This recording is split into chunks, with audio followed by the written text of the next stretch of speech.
Hey, good morning, everyone. Happy Monday morning to you, and welcome back to Morning Musings. My name is Don K. Preston. I'm the president of Preterist Research Institute. I really appreciate you being with me.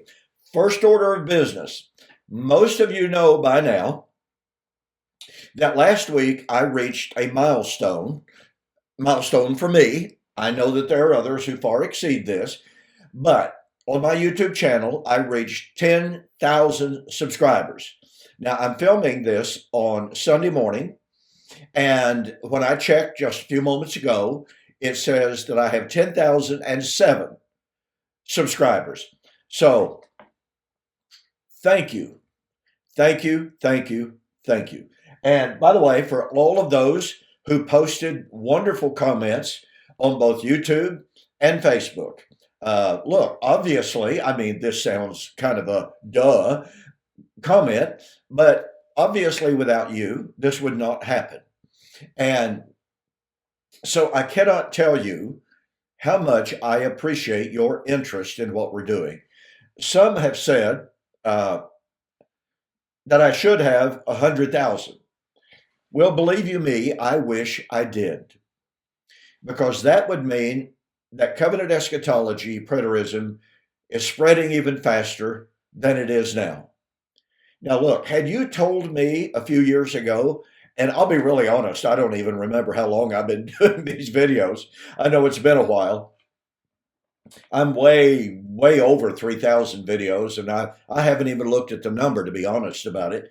I've never been overly caught up in that kind of number.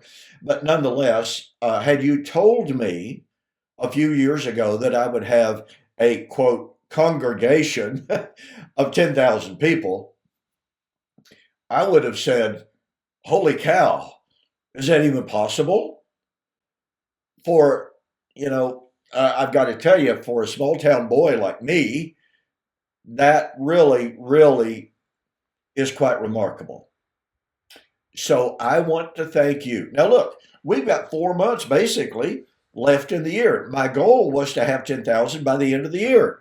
So, what should be our goal, pardon me, for the end of the year?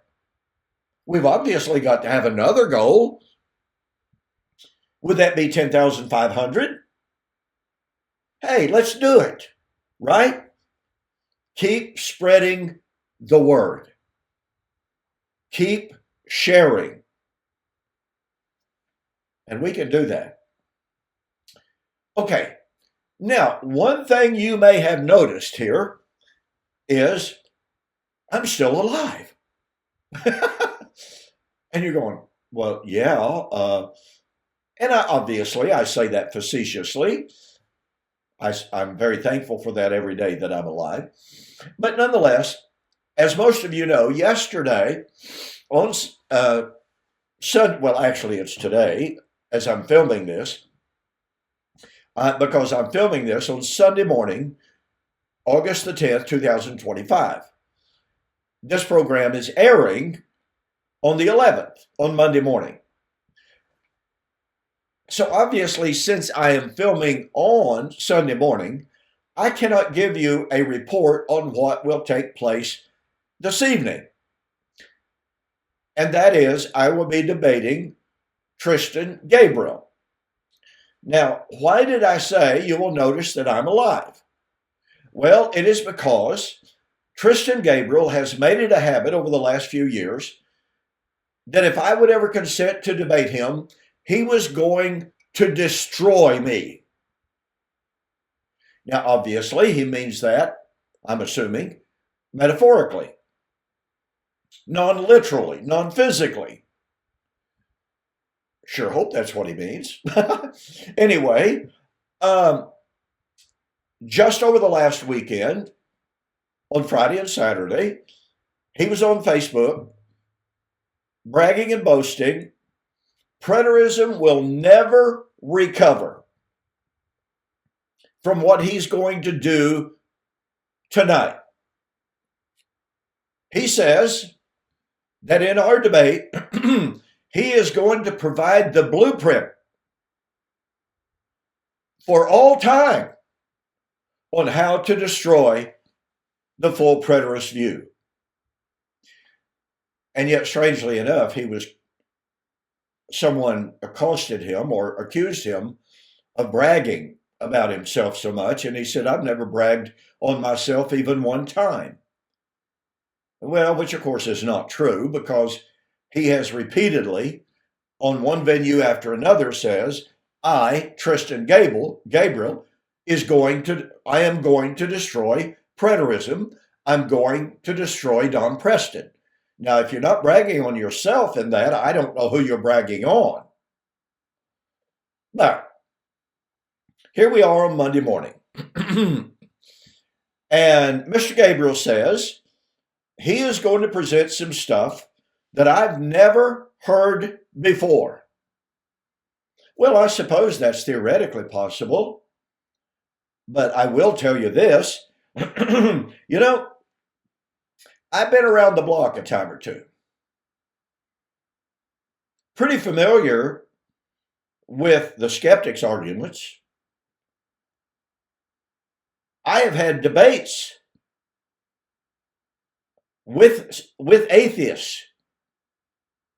I know how they argued.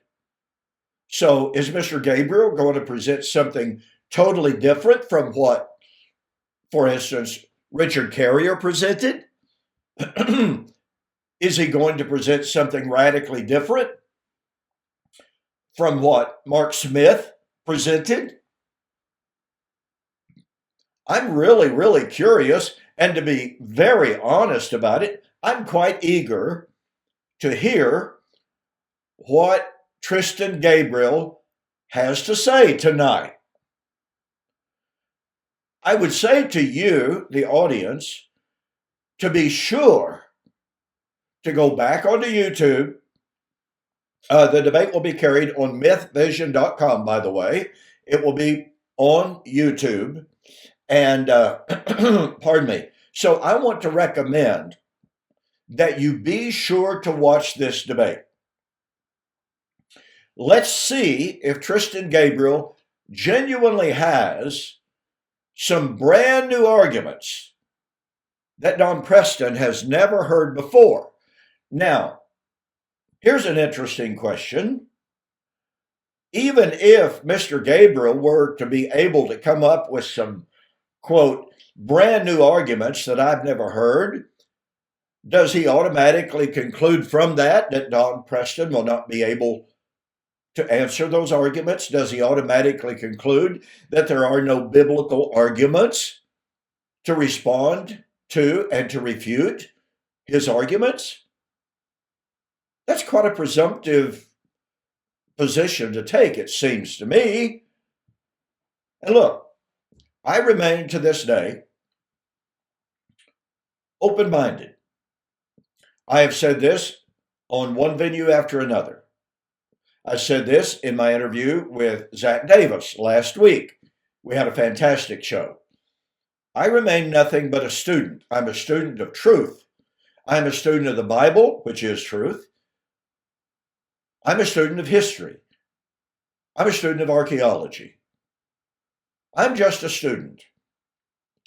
Now, I'm pretty familiar with the arguments of skeptics of all stripes.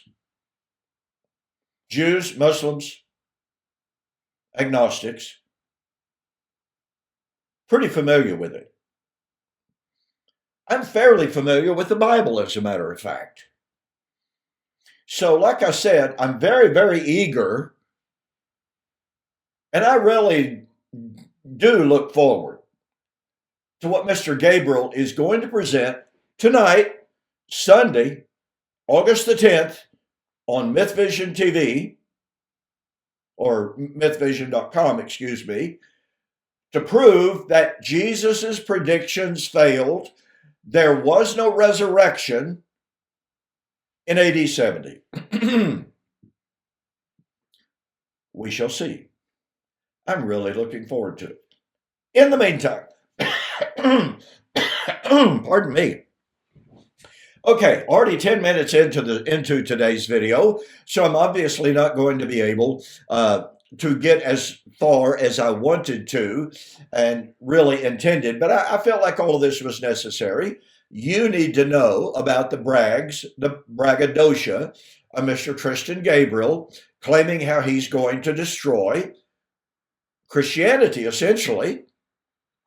He's going, because after all, he had a debate with Sam Frost not long ago and claimed that Christianity is false because of the failed prophecies of Jesus's return.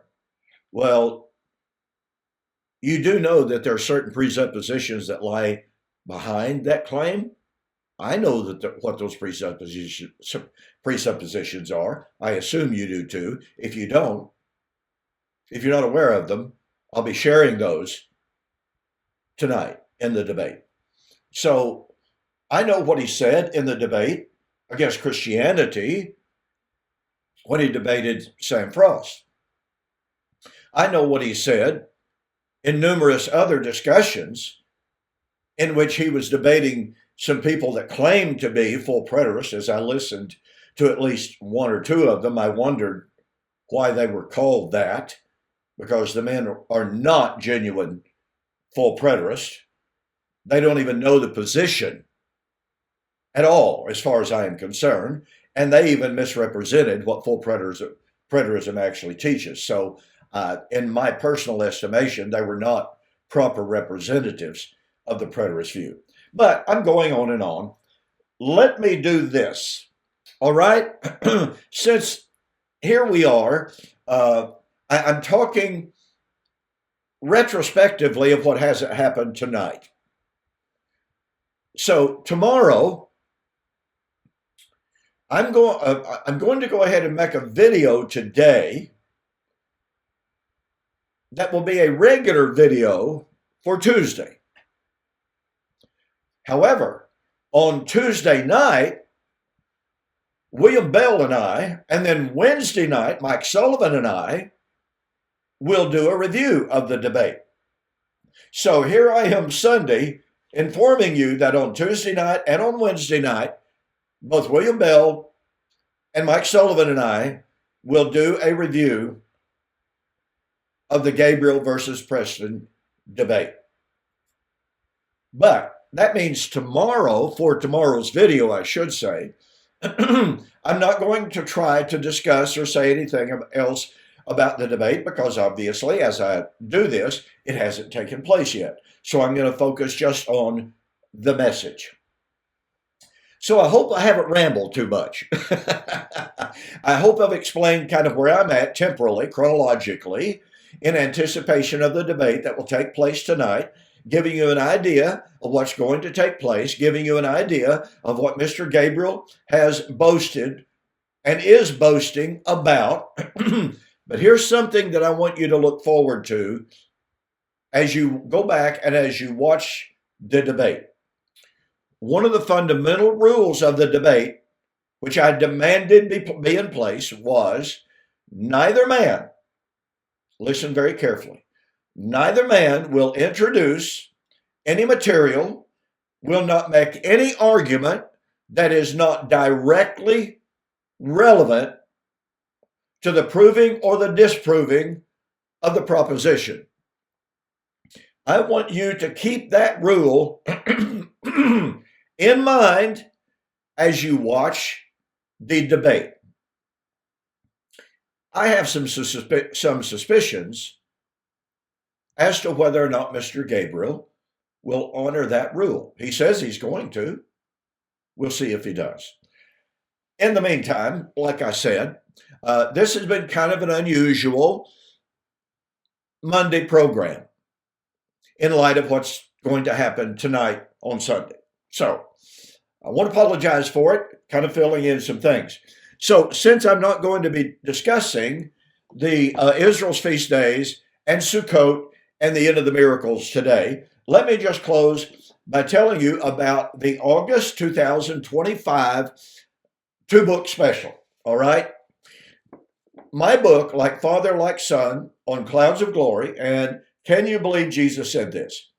I've got to tell you, this book right here, pardon me, has been called one of the most definitive works on the nature of Christ's coming that has been produced. I know that there was one hermeneutics class in New York. I heard that it was a college level class that used this as a textbook. They also used my inflaming fire. But the point of fact is, this book, all right, this book, the name was given to me by my great friend, Dale Robbins, but nonetheless, anyway, go to my website, donkpreston.com, BibleProphecy.com. You can have both books delivered to your door, all right? If you bought them separately, I'll guarantee you'd pay at least $10 more. But you get both books delivered to your door, total delivered price, $22 for the month of August 2025, U.S. orders only. All right, I've gone on enough for this Monday morning. In the morning, I'm going to kind of wrap up what we have seen about the state or the status of the face-to-face that Paul said would be the time for the cessation of the charismata, and the relationship to Isaiah 52 and its relationship to the fulfillment of God's promises to Israel. I touched on it last week. This will be a concluding recapitulation, drawing it all down to a close, showing what it means if you're going to say the charismata continues. You don't want to miss tomorrow's show. I'll see you on the flip side.